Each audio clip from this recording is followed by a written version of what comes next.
आता तुम्ही स्वतःच बघताय नव्या मुंबईमध्ये अतिशय वेगळं भगवं वादळ या ठिकाणी पाहतोय आणि लोकांच्या मनामध्ये आणि लोकांनी निश्चय केलेला आहे की परिवर्तन घडवायचं आहे. बदल मुंबईकरांना नव्या मुंबईकरांना पाहिजे. गेले अनेक वर्ष नव्या मुंबईकरांनी सत्तेचा कारभार पाहिलेला आहे आणि म्हणून त्यांनी यावेळेस ठरवलंय की नव्या मुंबईमध्ये बदल घडवा आणि म्हणूनच शिवसेना दिलेला शब्द पाळते. शिवसेना या नव्या मुंबईमध्ये जी गरजेपोटी बांधलेली घरं आहेत या ठिकाणी त्याचा पुनर्विकास असेल.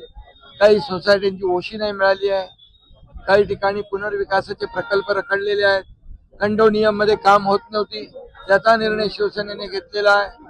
असे अनेक निर्णय पुनर्विकासाचा मार्ग मोकळा करण्यासंदर्भात शिवसेनेने घेतलेत. जे उर्वरित कोळीवाडे गावठाण हा विषय आहे, या सगळ्या भूमिपुत्रांना न्याय देण्याचं काम शिवसेना करेल. कारण भूमिपुत्रांच्या न्याय हक्कासाठी बाळासाहेबांनी शिवसेनेचा जन्म घातला, शिवसेनाची स्थापना केली आणि त्यामुळे भूमिपुत्रांना न्याय देण्याबरोबर या भागातला विकास, पुनर्विकास लोकांना हक्काचं घर पाहिजे, रखडलेले प्रकल्प आहेत याला चालना देण्याचं काम. काही ठिकाणी क्लस्टर आपण करू, काही ठिकाणी SRAच्या माध्यमातून आपल्याला करायचं, काही ठिकाणी MIDC जागा आहे त्या ठिकाणी MIDCला देखील आपण सांगितलंय उद्योग मंत्र्यांना. त्यामुळे या सगळ्या ज्या काही जी प्रकरणं आहेत किंबहुना या लोकांच्या निगडीत जे काही प्रश्न आहेत ते सोडवण्याचा प्रयत्न या ठिकाणी शिवसेना करेल. जर आपण आतल्या रस्त्यांमध्ये गेलो, वार्डामध्ये गेलो, मी कालही पाहिलं की त्या ठिकाणी देखील आज चांगले रस्ते नाही आहेत.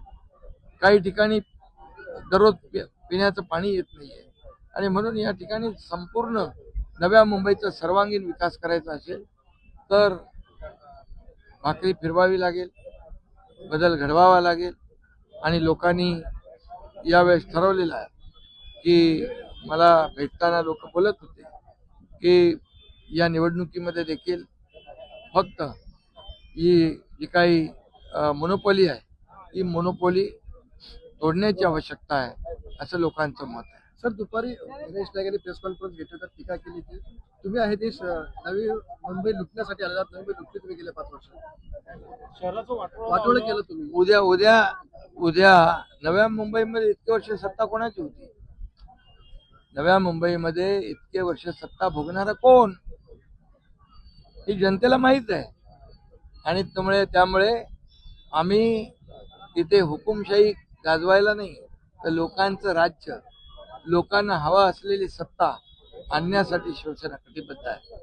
आणि बाकी तर आमचे लोक उद्या उत्तर देतील. ते म्हणतात की हरामाचा पैसा आता वाटतं का असं ते म्हणतायत. आता हे मी काय म्हणू, चोराच्या उलट्या बंबा म्हणू? मी फक्त आणि फक्त टीकेला आरोपाने टीकेने उत्तर देत नाही. मी या ठिकाणी कामाने उत्तर देणार. आणि नवी मुंबईकर सुज्ञ आहे, त्यांनी इतके वर्ष सत्ता भोगली आहे, इतक्या वर्ष सत्तेचा अनुभव लोकांनी कारभाराचा घेतलेला आहे आणि लोकांनीच ठरवलंय जेव्हा सत्ताधारी मालक बनतात आणि जनतेला नोकर समजतात तेव्हा जनता टांगापलटी करते. ते नेहमी असे आरोप करतायत की नवी मुंबईचं पाणी चोरलं, नवी मुंबईची औषधं चोरली, कोरोना काळामध्ये रेमडेसिवीर चोरले आणि अनेक वेळेला या वाक्याचा उल्लेख रेमडेसिवीर कोरोना काळामध्ये कोविडमध्ये लोकांना मदत करणं हा गुन्हा आहे का? आणि ते रेमडेसिवीर कुठल्या तरी लोकांना दिले असतील. त्यामुळे जे काही आरोप आहेत त्या आरोपाला मी कामातून उत्तर देईल आणि आमचे लोक त्यांना उत्तर देतील. तुमची नवीन टॅगलाईन नवं सरकार. बिलकुल लोकांना बदल हवाय, लोकांना परिवर्तन हवं. लोक म्हणतात त्यावर तुम्ही नो टेंडर असं लिहिले, नो टेंडर ट्रान्सपरंटली गव्हर्नमेंट असं म्हणलंय. याच्यात पारदर्शी कारभार पाहिजे, ट्रान्सपरन्सी आली पाहिजे. आणि म्हणून मी एवढंच सांगतो की नवी मुंबईकर जनता आता भूलथापांना बळी पडणार नाही. नवी मुंबईकर सुज्ञ आहेत, योग्य निर्णय घेतील आणि शिवसेनेला या ठिकाणी भरघोस यश मिळेल. थँक्यू.